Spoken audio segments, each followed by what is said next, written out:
while this view presents the equally assertive, but even larger and more elaborated Tektonikon, that is the massive nave of the Duomo. The Tektonikon was Brunelleschi's preference, always. He not only adopts this modality, he reaffirms and intensifies it.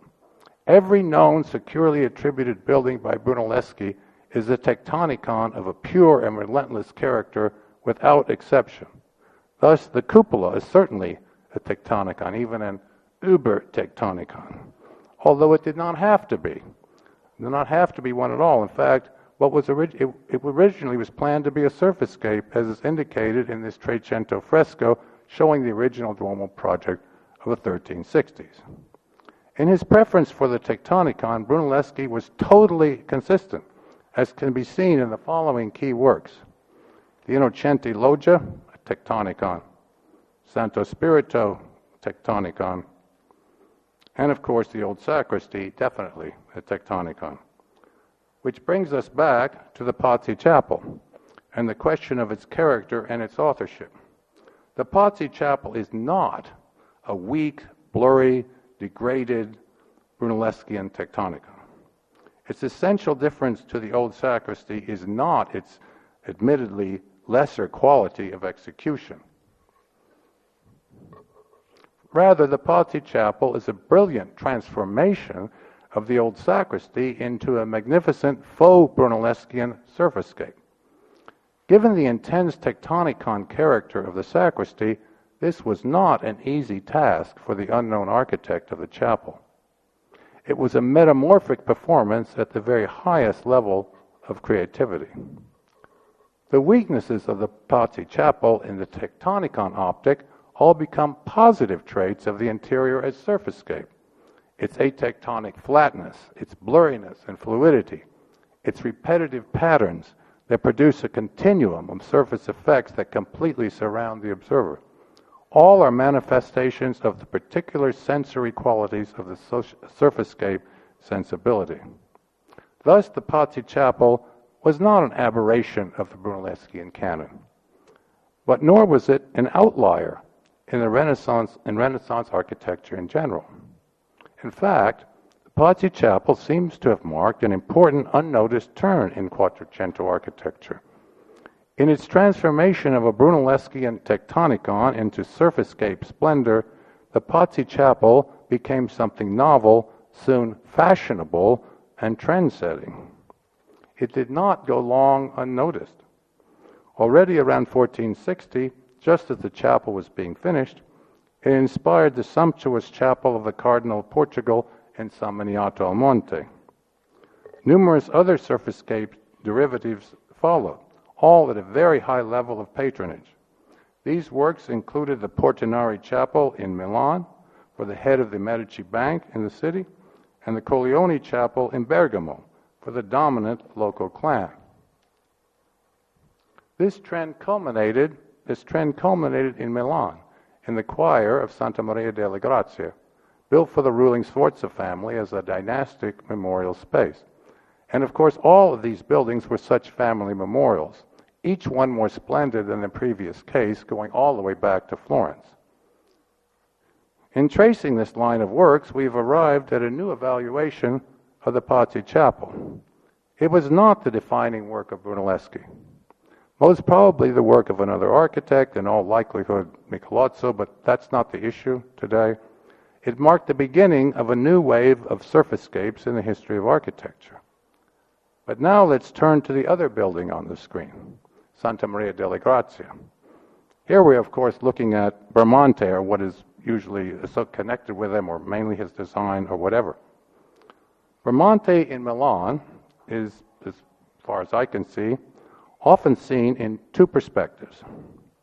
One viewpoint is the late Quattrocento and its supposed limitations, a view that Wolfgang Lotz encapsulated perfectly in describing Santa Maria delle Grazie as, quote, the last and most magnificent work that could be carried out with the technical and formal means of the Quattrocento, end quote, by which Lotz meant, of course, the limited formal means of the Quattrocento.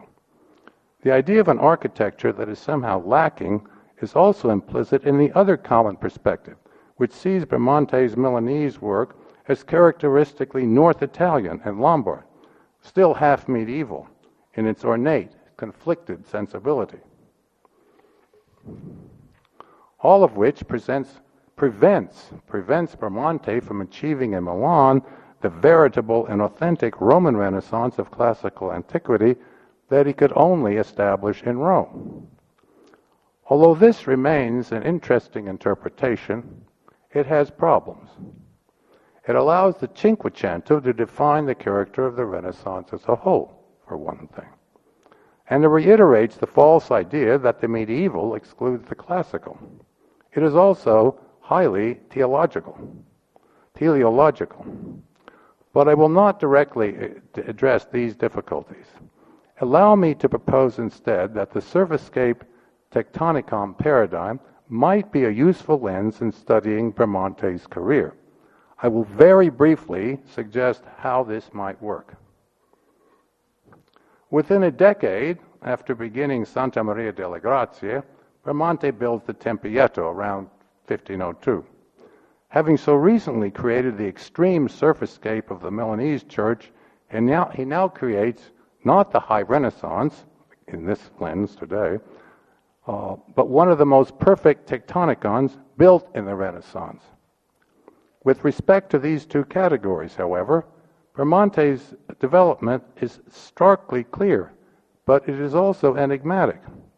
It is a story that is perhaps best approached in reverse, beginning with his sensational Roman career. Rome seems to be the easy part.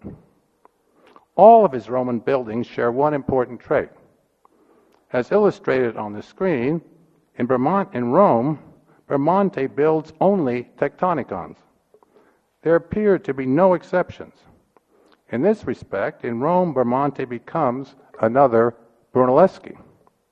It is even possible that this was another reason, for his leaving Milan for Rome, where you may have imagined that he would be able to achieve the same great fame that Brunelleschi had once attained in Florence by building a series of magisterial Tektonikons. In any case, even Bramante's very first Roman buildings, the cloister of Santa Maria della Pace, begun around 1500, is highly evolved as a Tektonikon, as one sees clearly in this articulated joint in the entablature, developed beyond anything correctly alla antica. That Bramante had Brunelleschi in mind is indicated by this corner detail, the sliver pilaster so reminiscent of the old sacristy chancel. Of course, there are many other references to Brunelleschi in his work, especially in Milan. This speaks directly to my suggestion that in Rome, Bramante did not want to make a high Renaissance, which is our modern construct, but to become another Brunelleschi, at least acquire the fame of Brunelleschi. Comparable fame. Turning to Milan, Bramante's practice there was not simply antithetical or precursor to his work in Rome, first building surfacescapes, then Tektonikons. His development was more complicated. Of course, he did create notable surfacescapes in Milan, as seen on the screen, again at Santa Maria delle Grazie and also at Santa Maria Presso San Satiro.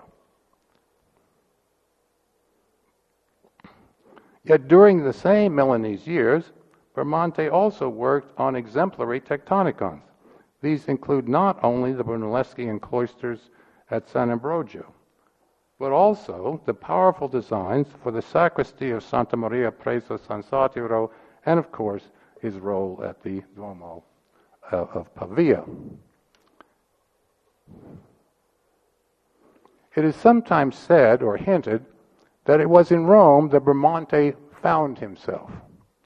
But one imagines that if he had died in 1499 instead of 1514, his Milanese career was so successful that historians might claim that it was there that Bramante found himself, after a long journeymanship. Conversely, that in Rome, Bramante built only Tektonikons, as you see again on the screen, cannot be easily attributed to the locus genii. Just before, or at about the same time the Bramante arrived, for example,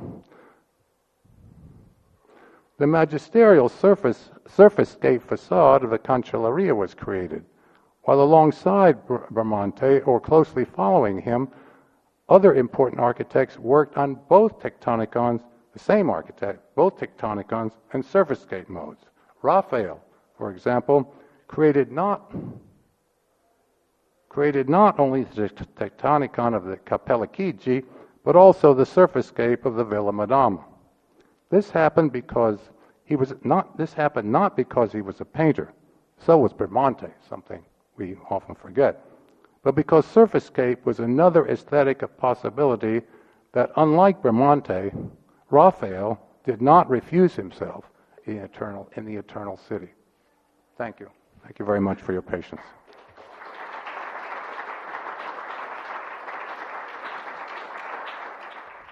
Io penso che l'applauso ha espresso la nostra gratitudine a Marvin Trachtenberg per questa splendida conferenza interessanti e importanti per le sue idee, per queste nuove categorie con cui possiamo giocare, cercare anche di modificarli, di usarli in diversi contesti, ma anche come una lezione di analisi, di come ragionare, di come anche giocare con le retoriche delle immagini e delle parole senza cercare di confonderci, senza negando che retorica nelle immagini e nelle parole è retorica che pur sempre serve come strumento di analisi e di ricerca. Moltissime grazie. Sì, li propongo solamente come strumenti di analisi, di studiare le cose, che si può risolvere certi problemi che non sono che non si può risolvere con i termini formali, eccetera. Perché tutti questi termini sono moderni, la veduta formale non è un'invenzione della nostra età, non si trova questa lingua formale nella letteratura del 400, per esempio. Molto più retorica, mai formale. Do you want to take a question or two? Sì, volentieri, sì. I just want to go back into the architecture, but roughly, I want to save the Pazzi Chapel for Brunelleschi by an example, because at the beginning, around 1500, the then most famous composer of the world, Josquin de Prez, wrote two masses about the Burgundian chanson Longue Armée. One is called Mozes Musicalis, which is a very modern, very ambitious work, and one is called Sextitoni, which is decidedly old-fashioned. If you wouldn't know who composed these works, you would say the Sextitoni is from the late 1480s, while the other one might be from the 1510 or 20s. In fact, the modern one was written before 1502, and the old-fashioned one was written 1506. So why not expect Brunelleschi to have at the end of his life some idea of how could I change everything and play with the forms that I just created? It's impossible to absolutely prove this one way or another. I agree with you. It's just that if we study all of his works, and we study what he does in his later life, as Heidenreich already showed in 1931, at the end of his life, he becomes more like himself, the early life, with the Spätwerk. He becomes more tectonic. He would, if Heidenreich had had these terms, I'm sure he would have used it, because he was very open to theoretical ideas, having been a student of Panofsky.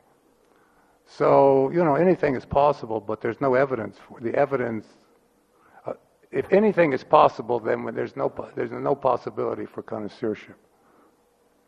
If you say anything is possible by any architect or artist at any time, then we have no possibility of ever sorting out the of anyone. So I agree with you, and yet I find that one has to kind of suppress this, kind of keep this idea a little bit at a distance in order to function as art historians. View of a deep polar way to see things. So I see us all already going through works of architecture. Oh, this is a Tektonikon. Oh, this is Surfacescape. But I wanted to ask, what's about material? So what's about, which is not just surface, but it's also structure. So stone, granite, marble, and so on. I think the material is embedded in this discourse. I didn't go into it. One of my current students, who some of you may know, Michael Waters, maybe you know him, is finished a dissertation on the role of materials in Renaissance architecture. It's a case study of Florence, Rome, and Milan. And so three different kind of uses. The forms are different, of course, and people understand the forms, but the material, the use of materials is profoundly different in these three cultures. And I think that probably you're right to you want to open up this kind of analysis to the role of materials. I think it makes a difference. The treatment of materials in certain ways encourages a certain kind of response or a different kind of response. So I think I absolutely agree with you. Yeah, but that is rather structured, like marble columns, or is it rather surface like? I think it's complicated. I don't think I can answer it, but I'm happy to discuss it with you. I mean, I don't think there's a simple answer. I think it's, for example, Brunelleschi is very important in his materials. The use of pietra serena, which was a material never used in Florence or hardly ever used for monumental architecture. It was used for consoles and a few for sculptures, but he reinvents the monolithic column. He doesn't have granite, obviously. Marble is still very expensive. So he uses a local quarry and recreates the monolithic column. It's very important in local stone in this pietra serena. So, and one's response to that, for example, is that material elicits a very different response than, let's say, a column that is made of courses of pietraforte on the one hand, or very shiny marble of Carrara on the other hand. So I think it matters, yes. I think tectonic works very well with Greek architecture because there's the columns and the tablature and so on. It works with the tempietto because they're columns. It works a little less with the Colosseum because the Colosseum, there are artists who do the real work, and there's a fiction of tectonic architecture in Greek sense. And this combination is not defined by tectonic, it's more complex. And which Alberti realizes and talks about. And of course, when Brunelleschi puts his consoles, his brackets in the old sacristy on a wall, it shows that he understands the wall as bearing structure, a support. And when Raphael does Palazzo dell'Aquila, again the wall is a bearing structure. There are no columns, but it doesn't become, therefore, what you call, how do you call it? Brunelleschi does not. It's much more complex. Brunelleschi conceives all elements as either actual or illusionistic. For example, in the Sagrestia Vecchia, in the corners you have these pilasters. Yeah, but on the other walls you have just brackets. No, at the corners you have pilasters, which are very thick. They're very thick. They're 1 flute thick. They're very thick. They have fluting on the side. They're very heavy, but the entablature is very long, right? And in the corner, the entablature is sustained. Theoretically, it's actually fictively sustained. Actually, all of these elements are sustained by the wall. They're embedded in the wall. You see this, and all the forms are anchored in the wall. What I wanted to say is that brackets can substitute pilasters, and that means that the wall is a bearing element. Of course, in Brunelleschi, yes. And that's true for Raphael too, and I think this juxtaposition of just Tektonikon and the other one is too simple. Well, maybe but in the Pazzi Chapel, of course it's complex. In the Pazzi Chapel, you have what looks like at first glance the same elements, but it doesn't seem to sustain. They simply are, as it were, glued to the wall. They don't do it, the pilasters don't do that. Think about it, Christoph, we can talk about it. You never like my ideas. So I don't expect. There was another one. Yes, I was actually pointing in the same direction and wanted to ask the question in how far you imagine that these two modalities, as you called it, were intermingling within one structure. For example, the Chigi Chapel seems quite a good example because there could also be made a case for a Tektonikon like lecture, at least of the lower parts with these pilasters, or in fact combined colonne quadrangole with above the entablature the arches, which in the apex carry or seem to carry. Of course, it's always seem to carry the lower ring of the drum. Whereas, for example, the drum that has no tectonic or tectonic-like articulation would be a good case for speaking of what you call surfacescape.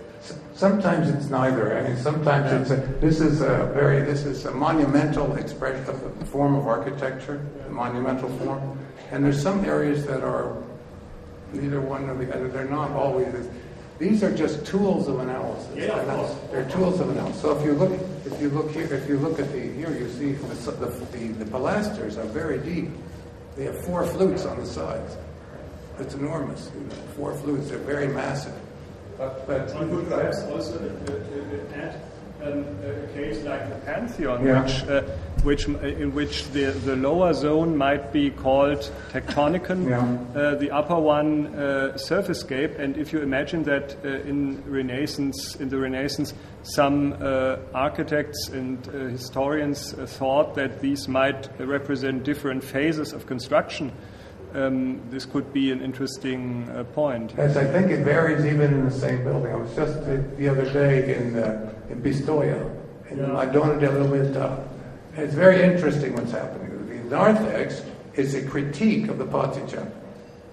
It transforms the Pazzi Chapel into a Tektonikon. Everything becomes very solid, seemingly working tectonically. But everything that is surfacescape in the Pazzi Chapel is literally, you can see the critique. It's a very self-conscious critique. When you go into the octagon, it changes. The flutes for the pilasters on the first zone have half flutes, like in the Pazzi Chapel.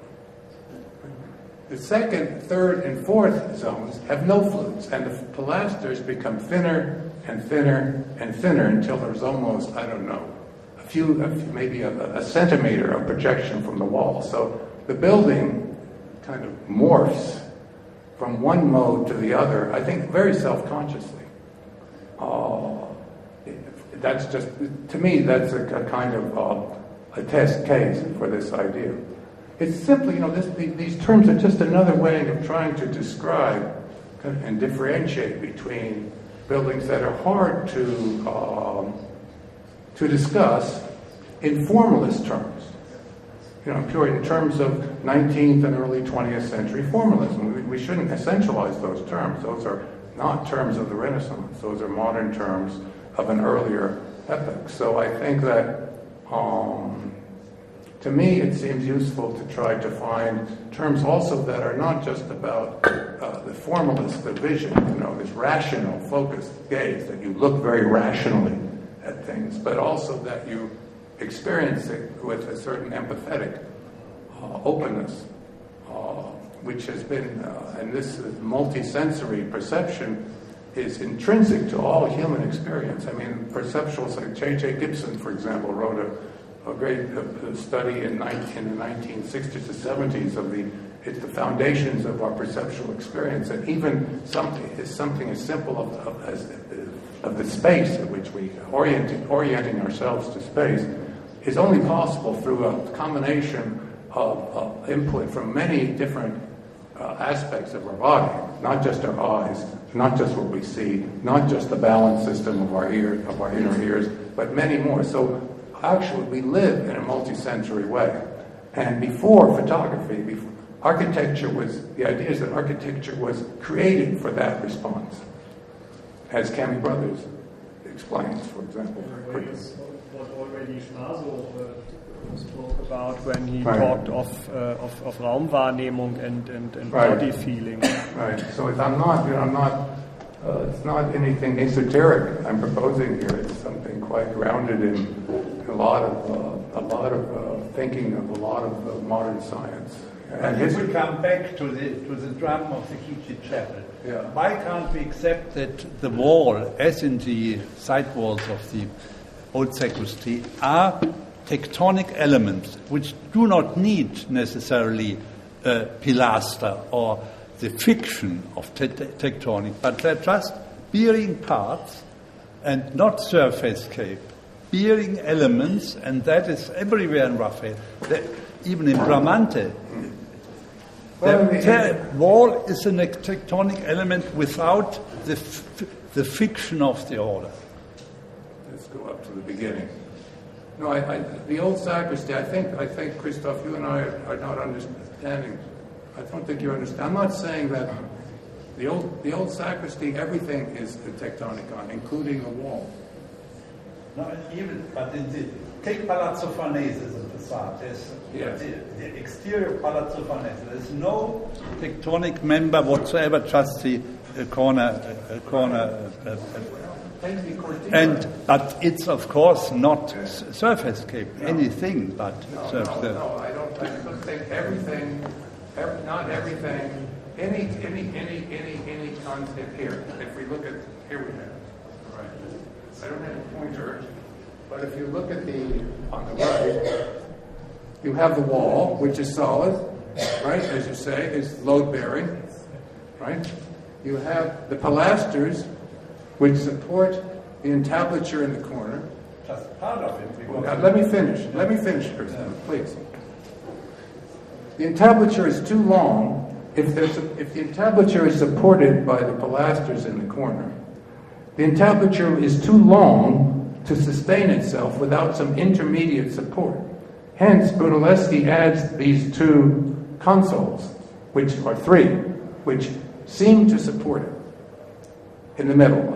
So the consoles in the middle of the wall seem to support the entablature. I agree with you. And they are supported in turn by the wall. The wall supports the console supports the entablature, and so on all the way up. So you have both the wall, but you also have these fictive elements of the orders, right? Of the pilaster, of the entablature, of the arch. All of these things seem to be supporting one another, when in fact they're not. You could go with a chisel and cut off all the Pietra Serena, and nothing would happen to the structure. You would have a mess. But you would have nothing. No, that would. Well, it would be a ruin. It would be a ruin. So, after this concrete decision and so many fine ideas and reflections, maybe we should close this public discussion, knowing that this is a conversation that will continue. And thanking you very much for having opened it. Many thanks. That was my intention.